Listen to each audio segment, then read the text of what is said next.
आज मैं आप लोगों को बायोगैस के बारे में बताने जा रहा हूँ कि इससे क्या क्या किसान भाइयों को लाभ हो सकते हैं और उनके क्या क्या फ़ायदे हैं और इनमें कितने लागत लगते हैं इसको अपने घर पे अगर आप बनाना चाहते हैं तो। जैसे कि हम जानते हैं कि बायोगैस जो है ऊर्जा का एक मेन सोर्स है जिससे हम इसको हम बार बार यूज़ कर सकते हैं। ये एक नवीकरणीय सोर्स है जो कभी ख़त्म नहीं होता है।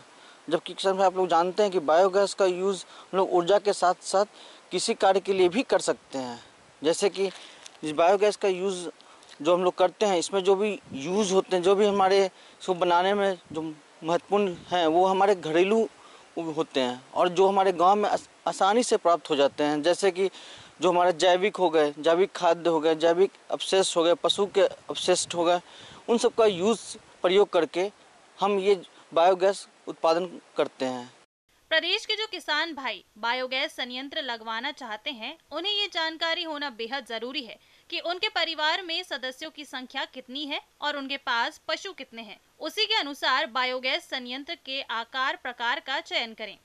जिन किसान भाइयों के पास परिवार में सदस्यों की संख्या 5 से 6 है और उनके पास 4 से 5 पशु हैं और 50 किलो गोबर है, तो वो 2 घन मीटर बायोगैस संयंत्र लगवा सकते हैं और घर में आसानी से खाना पका सकते हैं।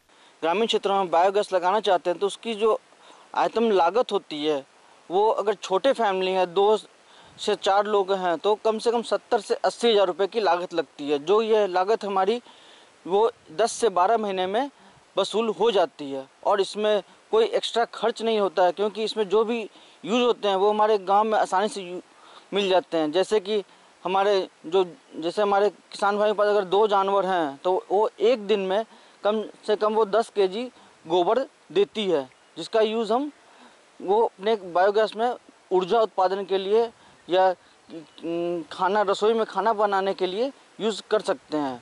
और इसमें कम से कम एक दिन में 25 से 30 केजी हम लोग को जैविक अपशिष्ट देना पड़ता है। इससे जो भी ऊर्जा उत्पन्न होती है वो कोई हानिकारक नहीं होती है, क्योंकि इसमें स्पेशली हमें मीथेन गैस मिले होते हैं जो हमारे पर्यावरण के लिए बहुत फ़ायदेमंद है।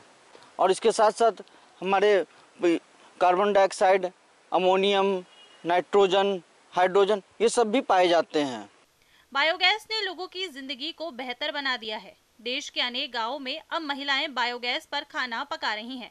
इससे पैसे की बचत हो रही है और घरों में खुशहाली आ रही है।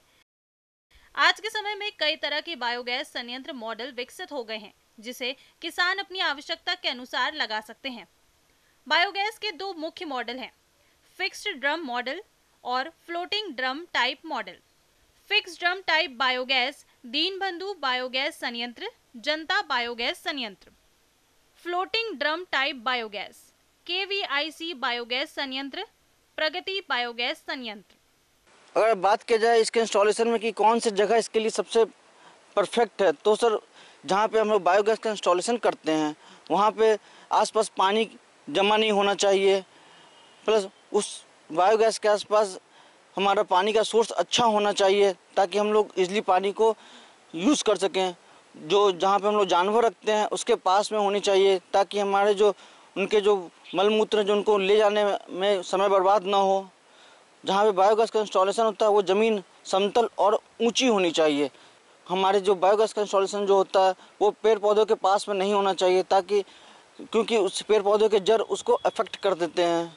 उसके बाद सर बायोगैस जो हमारा होता है इंस्टॉलेशन, उसमें हम पूरे सुबह से शाम तक धूप की रोशनी पड़नी चाहिए और हवा का अच्छा संतुलन होना चाहिए, क्योंकि धूप के कारण ही उसमें जो क्रियाएं होती हैं वो धूप से ही होती हैं, इससे ऊर्जा उत्पन्न होती है।